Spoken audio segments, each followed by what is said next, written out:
is not enough. Mario Andretti's job is a piece of cake compared with this. They have to face a lot more than any race car driver's ever going to face. Race car drivers dealing with all the same kind of people, all the same kind of cars that have been teched, and they're all going in the same direction. You look at the kind of people that we have to drive with. We're driving against Volkswagens and Cadillacs and people that are on drugs and people that are under the influence of alcohol. Traffic going in all directions. And I think it makes for a very high skill level. So my left leg is planted, my right arm is planted, and my fanny is planted. Allison Koch is one of a handful of driving instructors here at the Academy. She was a member of the first graduating class of women in 1974. 9 years ago, Allison was an elementary school teacher. Today, her classroom is at the track, and there are cars on the blackboard. You get a call, and you're stopped at a stop sign, and you have a space cushion. You can pull to either side. It may be a very important call. The last thing you need is to have to come up here and knock on this guy's window and say, hey, could you move forward? I've got an important call. A couple of years ago in El Centro, Allison sped 45 miles and 44 minutes pursuing a suspect high on drugs. At 135 miles an hour, his engine blew up. She made the arrest. We only have to come in second. We only have to keep up with the person. We don't have to pass them. We don't have to prove anything to anybody. We just have to come in second, get them stopped, get them out of the car as safely as possible with as little danger to any of the public.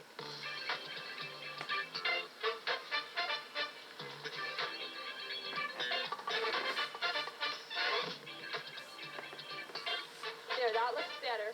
Now straighten her out and come straight back down. Good. Outside the classroom, the cadet can spend hours just learning how to park. Okay, that's not very glamorous, but pretend you're parking in front of the Capitol and the governor's watching. Leave the steering input in. Leave it in. Leave it in. Leave it in until the whole car comes around. There you go. Now unwind it. Then try to look good through the chicane. Ever try to back up a crowded alley? The worst problem for a cadet is not fear of speed so much as the difficulty of overcoming bad driving habits. Out of a class of 12, the driving course will wash out 4 cadets. I think one thing that I really see is a lack of concentration. People going down the road that are too tired so they can't concentrate. People that are drunk so they can't concentrate. People that are under the influence of drugs and they can't concentrate. You've got to be in complete control of yourself to get behind the wheel of a car and drive.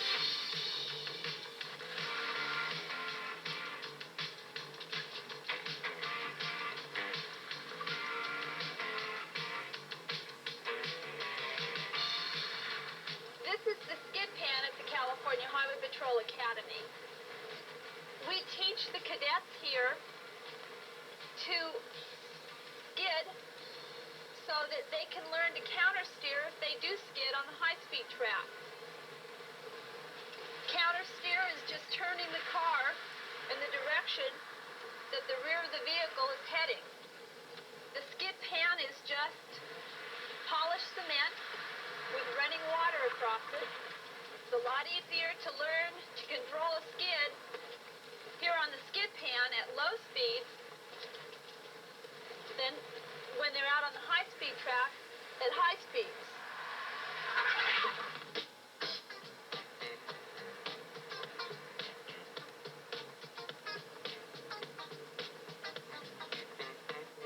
High speed washes out more cadets than anything else, and high speed in the rain still more. CHP officers have died when their tires hydroplaned on an off-ramp.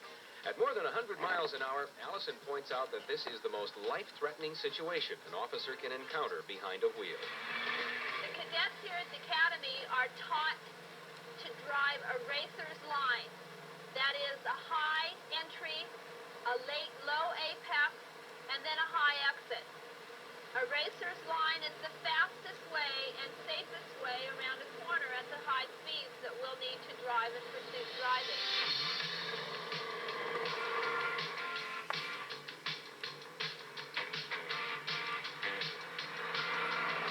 CHP officers have to be such good drivers because They are out there on the street every day driving 8 hours a day. That's their job. They have to drive. They have to drive defensively so that they can get there to save someone's life, to protect the public that they're sworn to serve.